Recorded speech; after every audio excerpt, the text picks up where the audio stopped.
Chop wood, carry water. All small choices matter.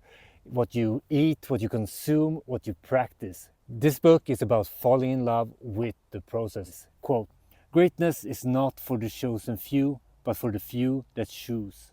Hi and welcome to the Booklab. I'm Björn, and today we're going to take a closer look at Chop Wood, Carry Water by Joshua Medcalf. Chop wood, carry water. At its heart, this book allows us to follow a young man named John. And John, he has a big dream. He wants to become a samurai archer. As he is thrown into this endeavor, he is thrusted into a rigorous training regime under a cryptic teacher named Akira Sensei. John, he expects to learn flashy techniques and experience epic battles, but instead he gets handed an axe and a bucket, tasked with the seemingly menial chores of chopping wood and carrying water. Each short chapter unfolds as a parable, revealing how these mundane acts build not just physical strength, but mental resilience as well, focus and character.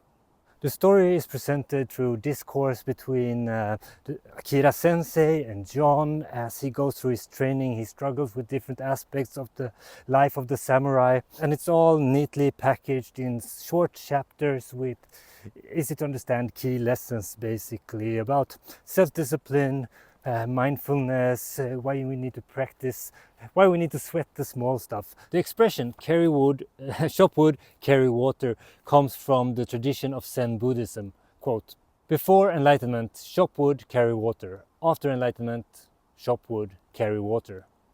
The expression reminds us of the importance of maintaining daily routines and being mindful in everyday mundane tasks. And as in the case of this book, it also reminds us that humility and discipline helps us as we build our life and our character. I want to take the opportunity to share some of the best lessons that I got from this book. And one of those lessons is the idea of not only sticking with the theoretical, but also put things into practice. Quote, "In a world where anyone can look up information online, it's deceptively easy to gain knowledge. You can get pretty confident by reading everything you can get your hands on about a subject. It's called artificial maturity." The book mentions two types of knowledge, Ginosko and Yada. And there's a big difference where Ginosko means that you have knowledge about something. Yada, on the other hand, is knowledge that you've gotten as you have experienced something. I guess one reason this idea stood out to me is because I have applied this a lot in recent years. When I'm studying a subject, I try to get practical as well. For instance, I was reading the Bitcoin standard recently and got really interested in that technology. So not only reading about it, but also building a node, understanding how hardware, wallets worked, all of that becoming more practical with that idea. And as I read more about economics and markets, which I did a couple of months ago, I started to trading, not big sums, but getting actual practical experience of how market works, how it feels to lose money, how it feels to win. It actually helps a lot and you learn a lot faster. The second idea that stood out to me is the idea that nothing is a test. Quote, "Nothing is a test. If you look at something as a test, you will focus only on passing this test instead of maximizing your growth through the experience. Over time, the person who focuses on maximizing how they can learn and grow will become much greater than the person who sees life as a continual test to prove themselves."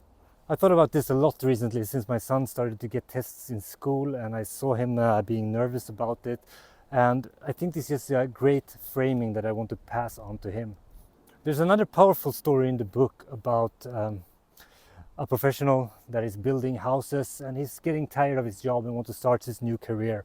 So he's working on his last project and he's kind of ignoring the details, trying to get through it as fast as possible. When he finished the house, his co-workers or whatever it was gives him a gift on his ending day, and it's a pair of keys. The keys are to the house that he just built. "Here's our gift to you. We want to give you this as a thanks to you for your long and good service to the company. Here's the keys to your house." Of course, this carpenter will see all the small details and all the shortcuts that he took along the way. And I think this is an important mindset, like you're building your own house, mind the details. I picked up this book for two main reasons. The first one being the title, Chop Wood, Carry Water. It's one of my favorite expressions basically. And the second one is that I feel like I have a little bit of a loss of focus and aim in life right now. And I thought this book might bring some new ideas and see how I just can get out of that state. This book is extremely accessible and it holds some really good lessons. And for me, who's kind of have a weak spot for Eastern philosophy and Eastern way of thinking, it's really enjoyable. It definitely feels like it's aimed at a younger audience. I'm 40. I think I would enjoy this much more if I read it in my 20s when I was first starting out on my own journey. So if you're a beginner of reading self-help, non-fiction books, personal development, and this is a really good book in the same vein as The Compound Effect, Think and Grow Rich, or Eat That Frog by Brian Tracy. For me, there was nothing really new here, and I think I might have forgotten about this book in a couple of months, even though I enjoyed reading it in the moment. That's how it goes when you record in the forest. Where were I? I was talking about who should read it and who should not. Yeah, and one more thing, if you're allergic to personal development content that is wrapped in a story, in a parable-like, fable-like fashion, then you should stay away from this book.